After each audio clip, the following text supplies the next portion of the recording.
Hello, everybody, and welcome to another episode of the Appelboom Bites podcast. Today's episode number 51 already, and it's quite a special episode, a sad episode maybe as well, but things need to happen. But first, let me introduce our guests for today. The first that I would like to introduce is our co-host. It's Candace, aka Inks and Anchors, also the co-host of the Gourmet Pens Club podcast. Sadly, it's her last episode for us here as a co-host. Maybe we will see her back in the future. Just let us know in the comments if you want to see her back. And then, we can invite her back for sure one day. Candace, welcome. How are you? I'm fine. How are you? Good to be here. Yes, I'm exhausted, but we'll talk about that later. We will discuss all the sad things that happened last weekend together with our guests on the show. It's Tim Steiner, aka Hemingway Jones, a true Bostonian. Welcome on the show, Tim. How are you? Thanks very much. I'm very well. Thanks for having me. It's a pleasure to be back, having served as your co-host at one time. So thanks for having me back. So you're now on a different spot, right? So now you're on guest spot. So I'm glad I didn't burn any bridges. So I'm happy to be here. No, it's always great to have you here and to chat with you. But I'm still waiting for that video of you with the snowblower. You owe me that one. That's what I did all weekend. So you'll get that one day. All right. Before we start the show, well, the main topic for the show will be, of course, the closing of our store in Boston. But we will get to there later on in the show because first we do the pen check. So, Candace, I would like to ask you to start with your final pen check as a co-host. The pen check. My final pen check is the St. Dupont Line D Gouache, Diamond Gouache in turquoise. This was a Christmas present, really, from Mr. Inks and Anchors, although it was really, from me because I picked it out. This is kind of off-brand for me. I don't normally like a little bit heavier. It's not too heavy, but a little bit heavier metal pens. But when I first saw this, there was something about it is a heavy one, I think. Yeah, but it's mostly heavy because of the cap. When you uncap it, it's actually not too bad. And it's just everything just really spoke to me. The diamond gouache, it's beautiful. The turquoise color. But the nib on this, it's a medium nib. And I can't stop writing with it. I just really love it. I just cannot tell you how much. So much so that I'm considering buying others in the same line. There's a lavender one that's beautiful. So yeah. So I have it inked with Robert Oster. Beautiful colors that they made. Robert Oster Blue Water Ice. And anyway, really love it. This color is really, really beautiful. Yeah, I think it also came in an orange one and a red one and a violet one. Yeah, the violet one. Blue struck. Yeah, it struck my eye. But it's more like a dark blue. This is really the turquoise. This one is really, This is fully pretty. Turquoise. Really pretty. Yes. It's gorgeous. It's really nice. Yeah. Your husband has good taste. By that I mean you have good taste. That's right. It's the same way in my house. That's right. The best way to get gifts. Yeah. All right, Tim, let's have a look at your pen check. I'd be delighted. This is a new Grail pen for me, and it's a very interesting pen. I don't know if either of you remember the Montblanc Bohème. So the Bohème's an interesting pen to me because it's a bit like a watch. It has a complication. So it's very tiny, kind of a pocket pen, has a lot of like feminine energy. So I could see this as like a purse pen or whatnot. I really like that about it. So most notably is the fake ruby, which is still very, very beautiful on the clip.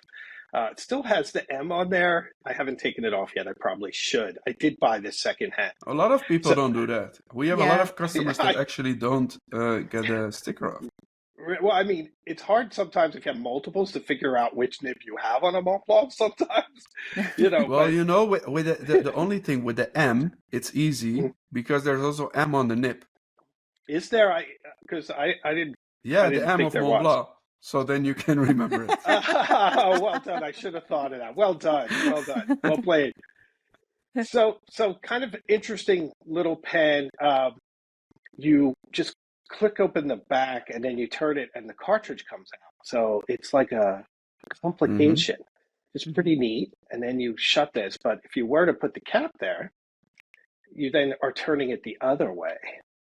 You might put, and the nib comes out. I'm still getting used to this, but I'm really over the moon because now it's quite a large pen and there's this little spot where the nib settles in and it lines up with the clip. So it sort of reminds me of a manual watch with an extra complication, and it's just really comfortable. The nib's nice. The nib I had to do a little work on when I got it because it was secondhand. I had to clean it up a bit, but there are some tricks to clean these up, and it came out magnificently, and it was very affordable, so I'm really jazzed about it. That's interesting. It's a really cool mechanism. Yeah. It is, isn't it? It's very clever. I had a moon garden once in the Montblanc. I don't know if you know, a beautiful, beautiful pen. Yeah. I ended up selling it because I just the way I use my pens tends to be for shorter periods of time, typically. And I found the whole complication too complicated for me. Yes, it's not a quick note jotter, that's for sure. Like, quick draw. It's not a quick draw. Exactly. And I'm in my office today and people are bringing me documents to sign and I'm like, sure, just hold on a minute. Okay, takes like 20 more seconds. Exactly. That's exactly it. Yeah. But honestly, it's really sad that Montblanc discontinued this model because it was a really popular model. Yes. And they replaced it for the Bonheur. And yes. You know, if you ask my opinion between the Bohème and the Bonheur. Bohème. Yeah. I really like it. Anytime. It's very tiny. Yeah. But, hopefully one day Montblanc brings back something like that. Let's see. Yeah, let's have a look at my pen check. I have a pen here with me today. It is from a brand that we only just start carrying from January 1st. So only now a few days. But more about that later on. But I will introduce this one because it's the Laban Antique number 2. It is white with bronze metal details, and it has a really interesting lined engraving on it, which is really nice. And as you can see, is the metal also a little bit, how do I say this in English? It's a little bit aged. Ooh, is that nice. is that a that's correct exactly term? it. Yes, absolutely. Yeah. So it's a little bit aged, which is really nice. And on the nib, it's a Yoho nib. There's the Laban logo. So it's a really nice pen. I really like the white with the stripe design on it, and it's a heavy one because the body of the pen it's all metal. So it's a really heavy one. It's a really nice pen. I think Laban did a great job on it. But they have plenty of great models in their collection. But I will tell more about that later on in the show. Tim, you also like this one, right? I do. I think it's very pretty, and I love the idea that you get a bit of patina. Or is it pre-aged, or do you get the patina from writing with it? No, it's pre-aged, but most likely when you start using it, I think it will develop even more. Nice, very nice. Yeah. So they did a great job on that. All right, Tim, I have a question for you from our previous guest. It was Aziza, aka Gourmet Pens. It was a lot of fun, Candace, right? Last time, because we did a little bit of a recap of 2023. So it was all memory lane, going back to all the models that came in, and it was a lot of fun. So if you haven't watched that yet or listened to it yet, make sure to do that after this video. But Tim, Aziz also had a question for you, because the question was, what color inspires you most? Ooh, that's an interesting one. I like it. Yeah. Color, color being very important to all of us as fountain pen users. Colors in pens, colors in inks, how they match up, how they speak to each other. I love that about color. Color has a conversation with the paper, with the world, and what have you. And my inclination is to go toward my favorite color, which is blue. I do love blue, and blue inspires me usually when it's more saturated, when it's more of like a sapphire or into the turquoise range. Like Eclat de Saphir from Jayarbon ink is that Mm-hmm. beautiful sapphire, Yeah. very intense. That's my go-to ink color, and it in a very real way inspires me when I write. And in a way, it sort of almost makes me a little bit monotonous because when I can't figure out which ink to put in a pen, I put that ink in. So a lot of my pens are filled with Jayarbon. And those of us that make a lot of videos about fountain pens, way too many of our pens are full at any given time, as you both probably know. And but I do just love the color blue, and it has a great conversation with gold, like Yeah. a Yeah. really saturated bright blue with a metallic It's gold. royal. It's a little bit royal kind Yeah, of yes, combination. And mixing them yes, gives you purple or green. It's a nice mix as well for those who play with inks, right? The blue and the yellow. yes. Yes, Yeah. very true. Yeah, yeah, blue and yellow and the metallics and all that. So I think for me, my most inspirational color is blue. That's a wonderful answer. Thank you so Thank much, you. Tim. All right, let's go to our main subject for this podcast. Because sadly, after 3 years, we had to close the store of Appelboom in Boston. It's really sad, especially, if you look at the point of our staff members over there, the Bostonians who don't no longer have a pen store anymore in Boston, which is really sad, of course. But luckily, we can still supply from the Netherlands to Boston anyway, so that's all okay. So you can still order with us. Because we keep the store, of course, in the Netherlands. I hope there's no misunderstanding there. We still exist. We will still be here, but it's just our store in Boston that's closing. 75 years. There was a pen store in Boston, Bromfield Pen Shop. It all started over there. The previous owner of the store, Fred Rosenthal, he had the store for 70. No, I'm not sure exactly how long, but he had it for a really long time. And 3 years ago, we took over that store, and we tried to make it work for us in those 3 years. But unfortunately, we had to decide now that we came to a point that it would be better for us if we just do all our businesses from the Netherlands. One of the reasons also is, of course, I have a young family, which I don't want to leave all the time to visit Boston. So yeah, there are many reasons, and it was a hard decision to make. But eventually, some decisions need to be taken. But Tim, I would like to ask you, as a true Bostonian, Sure. how will this impact Bostonian pen lovers? Well, it's certainly going to have a big impact. I mean, I've heard from a bunch of people already. It's kind of lit up my Instagram Mm-hmm. DMs with people. Sorry to see you go, I think, is the Mm-hmm. prevailing sentiment. And a lot of that is personal. Like, sorry to see you, Joost, leave Boston. You Mm-hmm. were a fixture at the Commonwealth Pen Show, and everyone knew the store, and they certainly liked Appelboom and everything that you are and represent. So, and of course, there was that continuity on Bromfield for all Mm-hmm. those years. But I think also people do realize that the world is changing. Brick and mortar shops are very expensive to run. They're Mm-hmm. wonderful to go look at pens, but sometimes they end up being showrooms where people look at pens and then they buy them online and whatnot. So there are business decisions, I think, that everyone understands. Yeah. No, it was definitely, of course, also a business decision, of course. And I think we're the only store that had this structure of having two physical locations in two different continents, which also brought a lot of complications with some brands. So you don't even want to know how much headache I had from some brands that were complaining about, you're doing business here and you're doing business there. How do we invoice you, and things like that. So it was complicated for a lot of distributors of us as well, or brands that we carry. That makes sense to me as a banker, in my other life, Yeah. where I am right now. Like, I could certainly appreciate that. And they have to know which currency to bill you in, which price structure, and all that. Yeah. And just the fact that you're, 5 hours ahead, or is it 6 hours ahead? 6 hours. 6 hours. That's a major difference when people are getting out of work, and if there's an issue, it's 11 o'clock for you.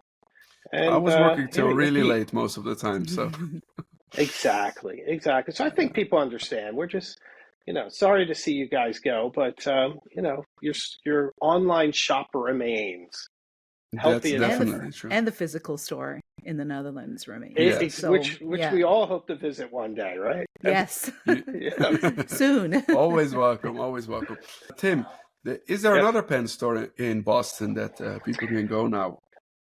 There are ones that have pens. I know Bob Slate has a counter of Yes. pens with a limited selection. They're very nice people, but you're not getting a dedicated sales force that knows necessarily everything about them. But it's a very lovely shop, and there's nice paper and things. So there's that. They're in Harvard Square.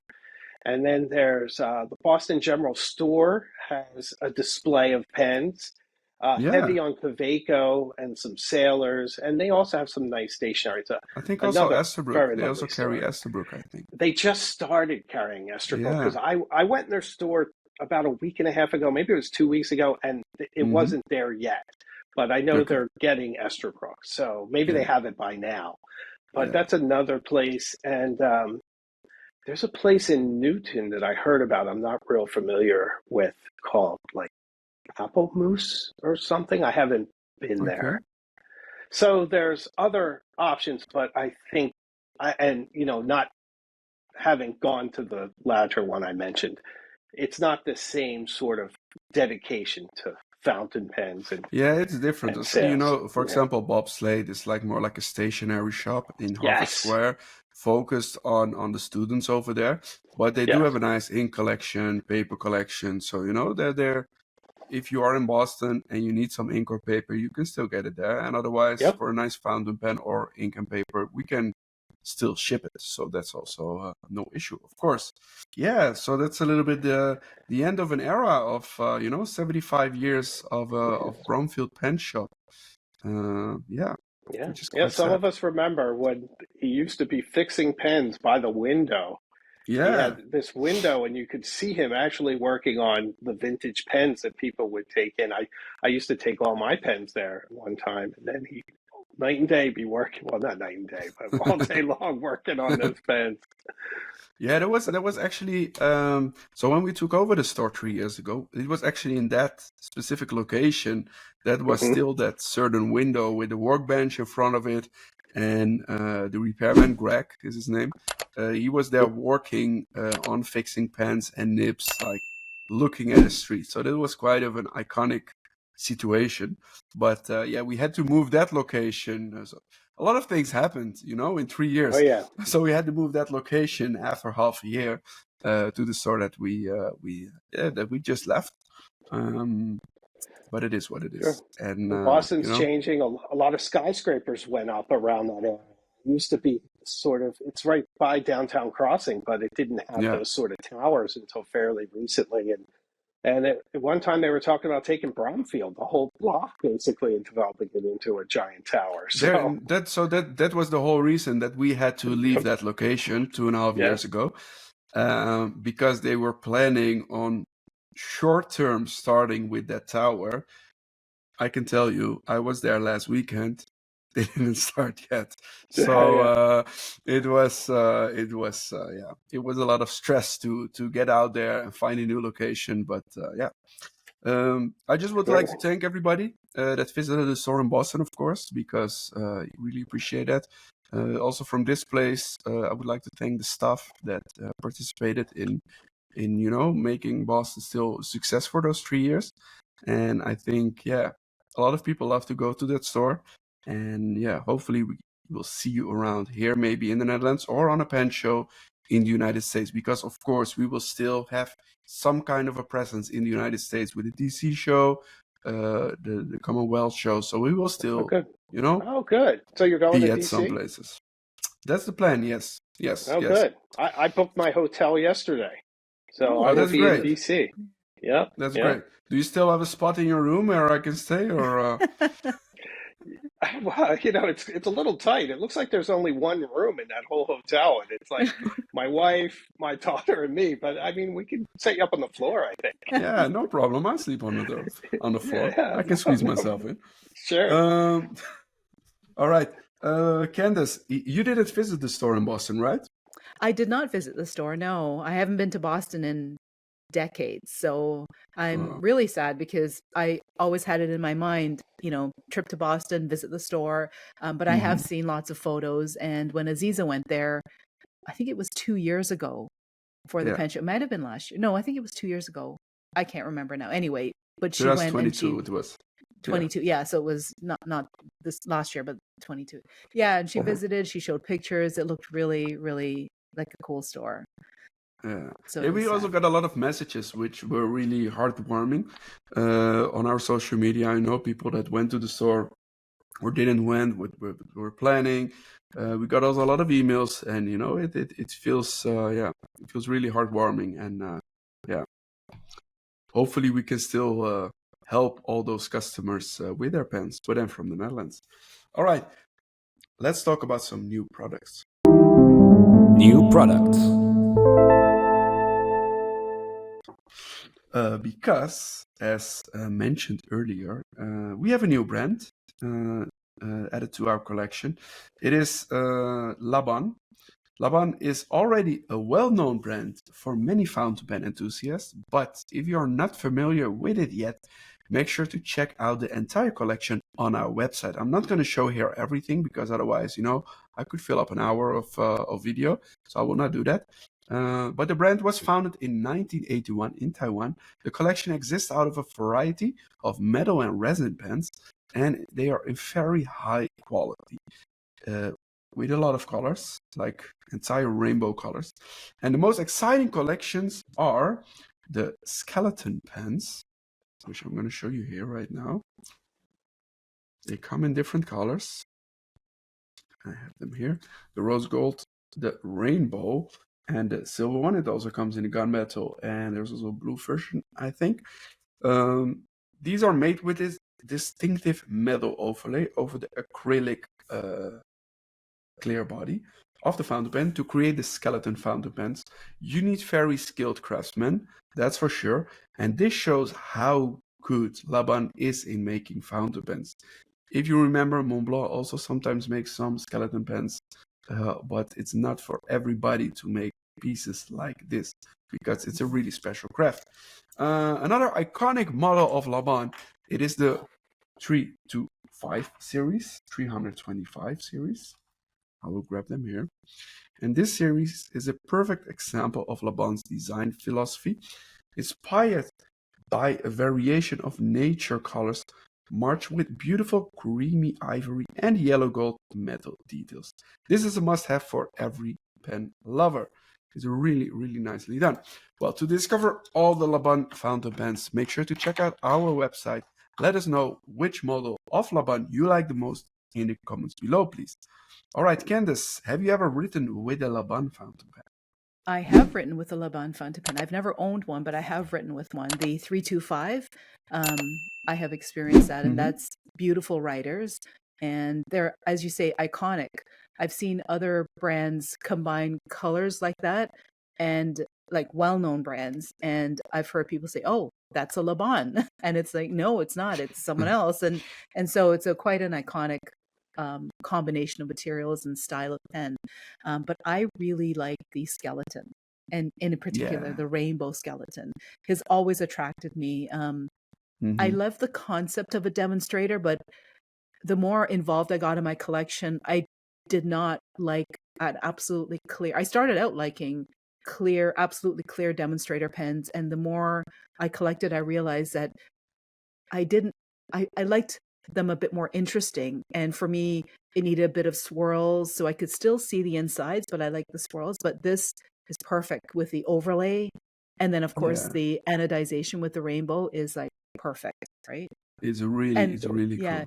Is the nib also anodized, I believe, on the skeleton? Yes. On the rainbow, no, sorry, on the rainbow one it is not. It's just a silver nib, but still. Okay. Yes, it it would interfere with the anodization on the cap that you can see the nib through the cap, definitely. right? So yeah. Tim, have you ever written with a Laban pen? You know, I have not, but looking at that 325 with that classic creamy cap, I'm tempted. I love anything that looks vintage, and it looks kind of vintagey. But you know, Candace made an excellent point about pens in general, and specifically about Laban, how pens are either opaque or they're transparent. There's very few that are translucent. And I feel like there should be more of them. I mean, that sounds absolutely delightful. So I can definitely see the appeal. Yeah. What I also really like is like the ivory color. You know, it's not the color that you see really often anymore, it's but a very really rich nice color. one. It does, and it definitely has associations of porcelain and vintage fine products. Yeah, it's really nice. Another nice thing about these pens is also the price point. Usually I don't really talk about prices online because, you know, they might change in the future, and then there's people like, hey, you see, that was the price.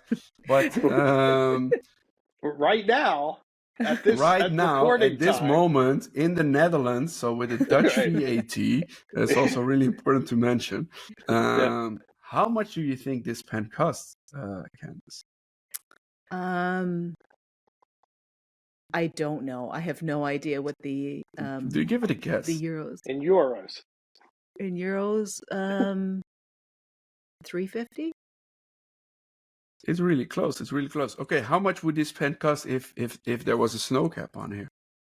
Oh. Out of my league. Is how much I think that there would be like at least 1 0 behind it, and maybe even 2. This one actually is 300 euros. That's including Dutch VAT, so that's like 21%. Wow. It's really, really reasonable, you know, it's really for the quality reasonable, that you get. Yeah. It's accessible, you know? Definitely, yeah.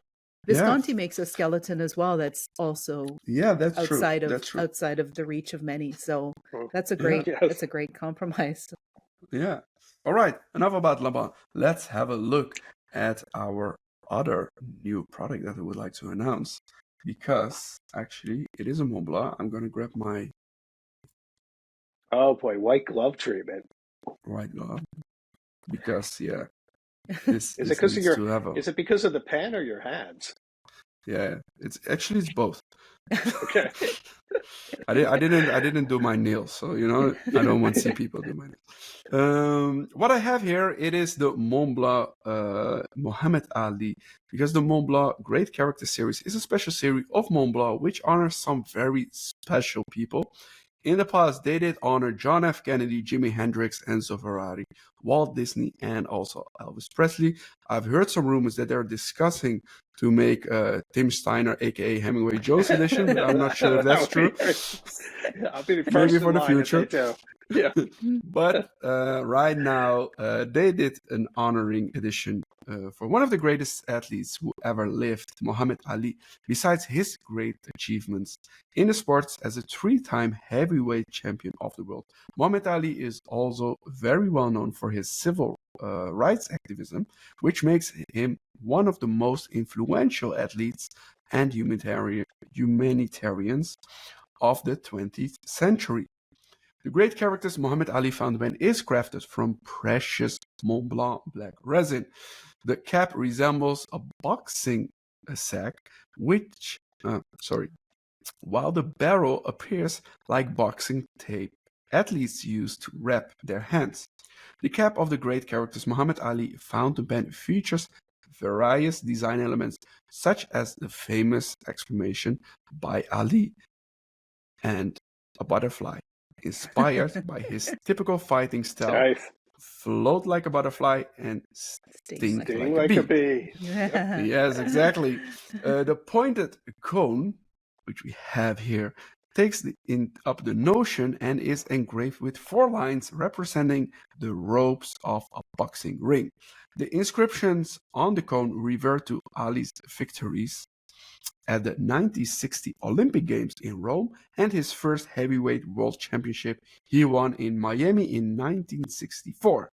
The details of his victory, namely having won in the event in the 7th round by technical knockout can be found on the cap ring. To celebrate his first title, the Montblanc emblem in white resin is adorned with a number 1. I don't know if the camera picks it up, but it really is there. To underline this success, the clip is shaped like a boxing championship belt, and it bears his name. As a final detail, the 14-karat solid gold nib is decorated with a boxing glove, if you can see that. All right, Tim, how good are you in the ring? Not bad. Yeah, I do have a little bit of a background, so not too bad. I couldn't take on the name Hemingway and not be able to defend myself, you know. But my fighting days are over. Yeah, but, you're no longer in the championship. No, I used to train in martial arts when I was young, you know. Oh, wow. Lovely stuff.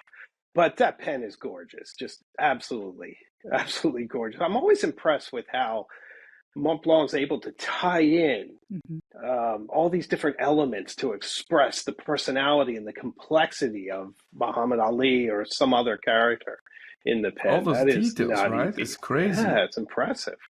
I'm always imagining that you know, somebody from Montblanc is opening the Wikipedia page of that person and start making notes, you know, like, okay, we have to include this, how are we going to do this, how, you know, I think that whole design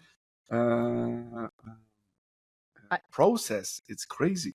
I think it would be fun. I think people they'd probably start out, you know, tell me the craziest thing you want to see on this pen, and they must kind of like, you know, dump all those ideas out and then kind of whittle it down.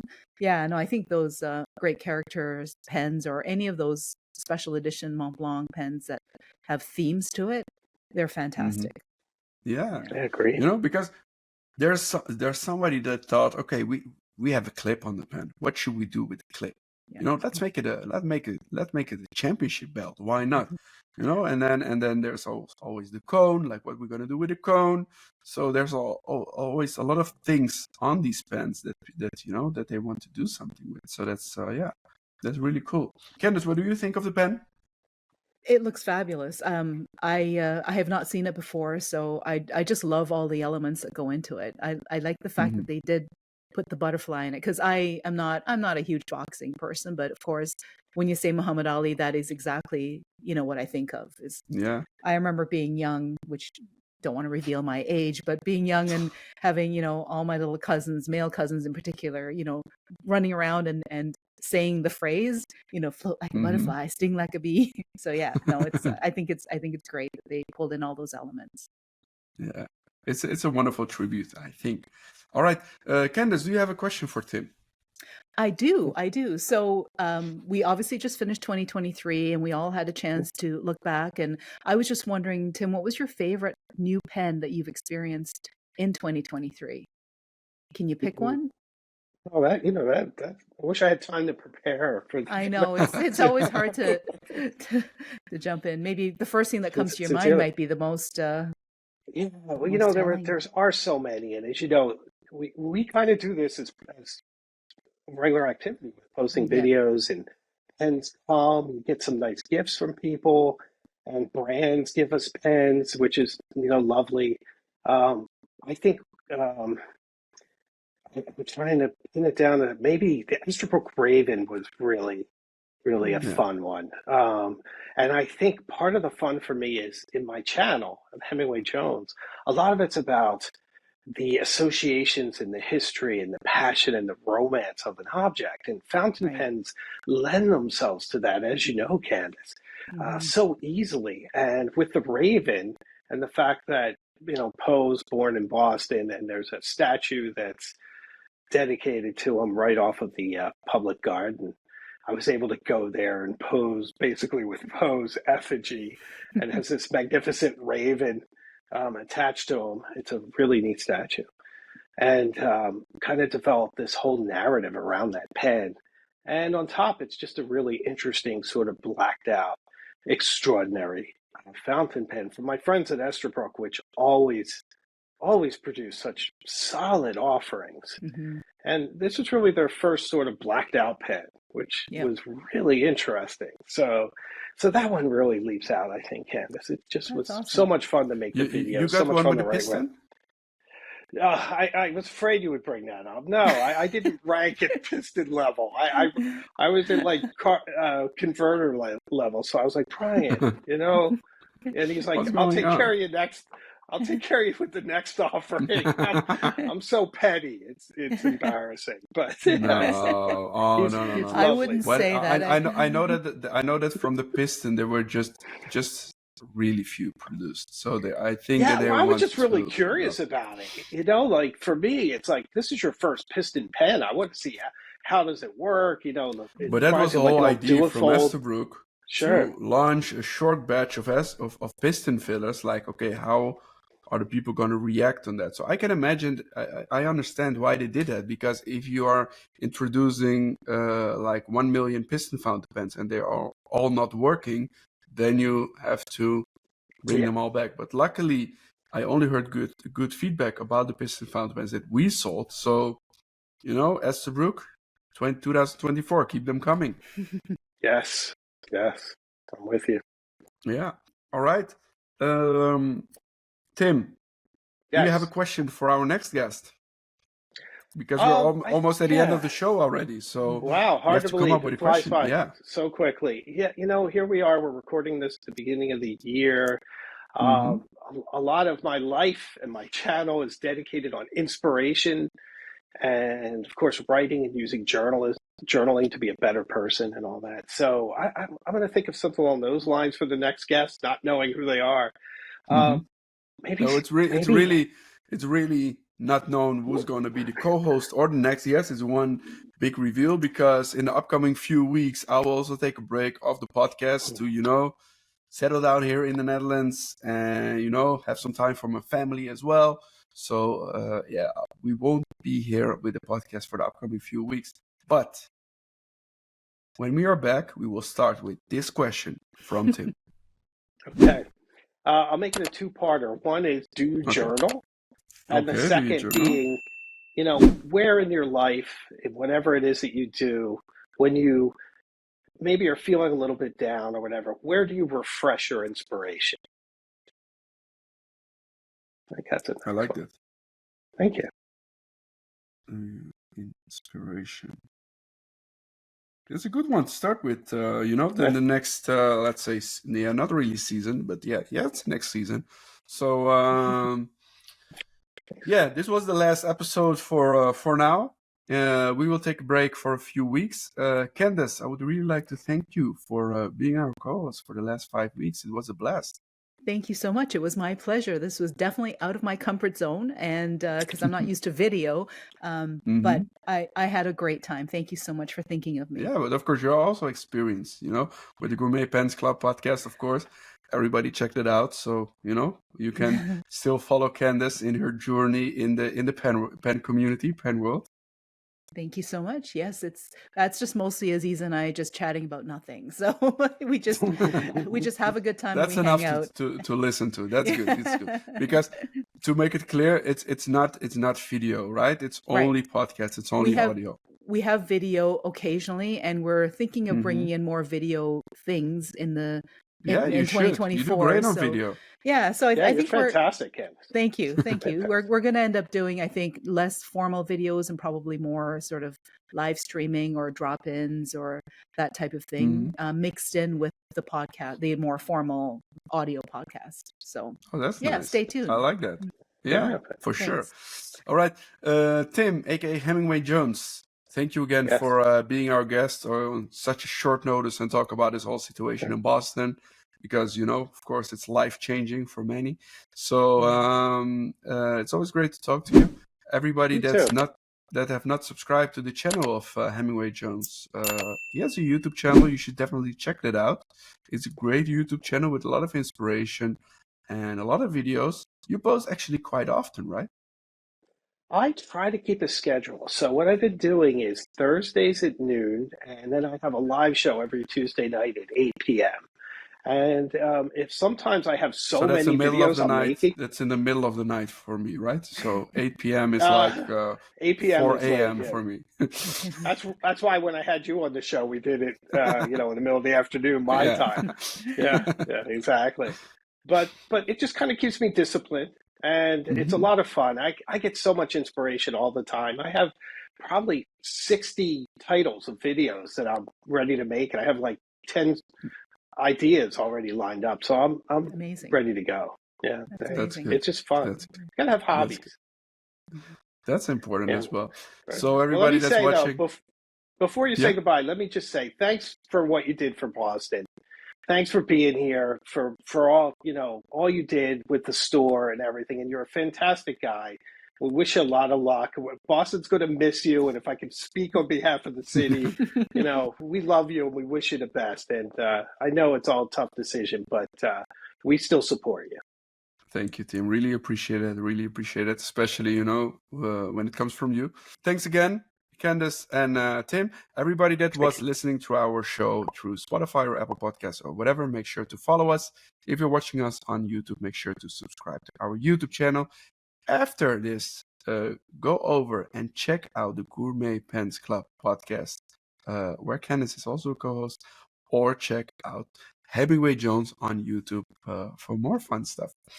I will take a break for a few weeks. You won't see me in a few weeks, but we will be back for sure with another co-host and with another guest. Thank you again so much for watching and listening, and I say goodbye for now. Bye-bye. Bye, everyone. Bye, everyone.